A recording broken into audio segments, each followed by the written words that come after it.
It was October 31st in Missouri, where my family and I lived at the time. I was about 7 years old and I loved dragons.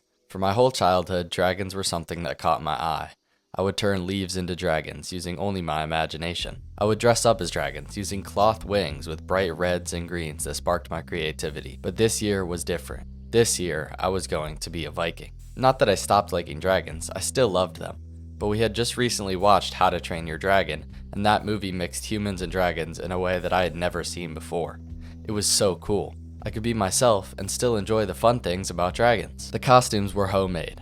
I say costumes because my whole family dressed up as Vikings. My mom did most of the work making them. She used all kinds of creative things to bring the costumes to life. We cut milk jugs in half and used them for helmets, lining the outside with brown paper and adding white horns made out of cardboard and paper that were surprisingly sturdy. We wore red tunics made from fabric underneath our white fur coats, and added more fake fur wherever we could.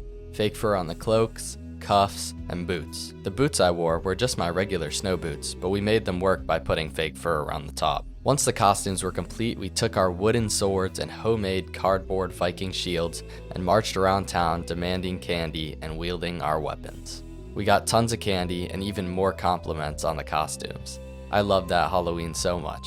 I felt powerful and strong, something most 7-year-olds don't get to feel very often. I argued with my brothers about who was the better fighter while we challenged each other, swords held high. Not long after that night, my birthday came. I loved the Viking costume and How to Train Your Dragon so much that I decided I wanted that to be the theme of my party. My aunt made the coolest How to Train Your Dragon cake I could have ever wished for. It was a Viking boat, shields mounted on the side, chocolate candies on sticks for paddles, and a sail made from fondant and a wooden stirring stick. The whole cake sailed over a vast ocean of blue frosting. It was amazing.